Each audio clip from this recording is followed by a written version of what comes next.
ಮಾರುಕಟ್ಟೆ ಅನ್ಯಾಯಕ್ಕೆ ರೈತರು ಬಲಿ. ವ್ಯಾಪಾರಿಗಳ ಲೆಕ್ಕಾಚಾರಕ್ಕೆ ಕಣ್ಣೀರಾದ ರೈತರು. ರೈತರ ಪರ ನಿಂತ ಗಟ್ಟಿ ಧ್ವನಿ ನಾಗಪ್ಪ ಹುಂಡಿ. ರೈತ ಮುಖಂಡರಾಗಿ ಹೊರಹೊಮ್ಮಿದ ನಾಯಕ. ಎಲ್ಲೆಡೆ ಬೆಳೆ ಬೆಳೆಯೋದು ರೈತರೇ, ಆದ್ರೆ ಕೊನೆಗೆ ಮೋಸ ಆಗೋದು ಕೂಡ ರೈತರಿಗೆ. ಧಾರವಾಡದ ಹಳೆ ಎಪಿಎಂಸಿ ಮಾರುಕಟ್ಟೆಯಲ್ಲಿ ರೈತರ ವ್ಯವಹಾರ ಈಗಾಗಲೇ ಸ್ಟಾರ್ಟ್ ಆಗಿದೆ. ಆದ್ರೆ ಗೋವಿನ ಜೋಳ ತಂದ್ರೆ ಮೂಷೇರ್ ಬಂದಿಲ್ಲ ಅಂತ ಹೇಳಿ ಬೆಲೆ ಕಡಿತ ಮಾಡ್ತಿದ್ದಾರೆ ಇಲ್ಲಿರುವ ವ್ಯಾಪಾರಿಗಳು. ಒದ್ದಿನ ಬೆಳೆಯಲ್ಲಿ ಕಲ್ಲು ಮಿಶ್ರಿತ ಅಂತ ತೊಂದರೆ ಮಾಡ್ತಿದ್ದಾರೆ ರೈತರಿಗೆ. ರೈತರು ಎಷ್ಟೇ ಶ್ರಮ ಪಟ್ಟರೂ ಮಾರುಕಟ್ಟೆಯ ದ್ವಾರ ದಾಟುವಷ್ಟರಲ್ಲೇ ನಷ್ಟ, ನೋವು, ಅನ್ಯಾಯ ಉಂಟಾಗ್ತಾ ಇದೆ ರೈತರಿಗೆ.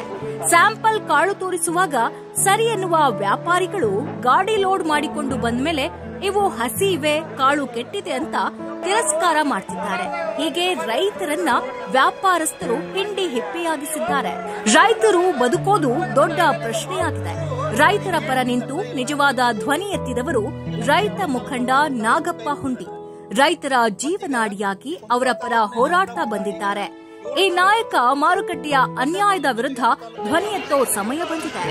ರೈತರ ಹಕ್ಕು ಕಾಯೋ ಹೋರಾಟ ಈಗ ಅಗತ್ಯವಾಗಿದೆ. ರೈತರ ಪರ ಹೋರಾಟಕ್ಕೆ ಮುಂದಾಗಿದ್ದಾರೆ. ಅಷ್ಟೇ ಇಲ್ಲ ರೈತರ ಸಮಸ್ಯೆಗಳು. ಈಗ ನಮ್ಮ 2 ತಾಲೂಕು ಅಳ್ಳಾವರ ತಾಲೂಕನ್ನು ಕೈ ಬಿಟ್ಟಿದ್ದಾರೆ. ಮತ್ತೀಗ ಕುಂದಗೋಳ ತಾಲೂಕಿನಲ್ಲಿ ಅರ್ಧಂಬರ್ಧ. ಈಗ 7 ತಾಲೂಕಿದ್ರು ಕೂಡಿಸೆ ಒಂದೇ ತಾಲೂಕಿಂದು 2 ತಾಲೂಕಿಂದು ಮಾಡಿದ ಸಾಲದು.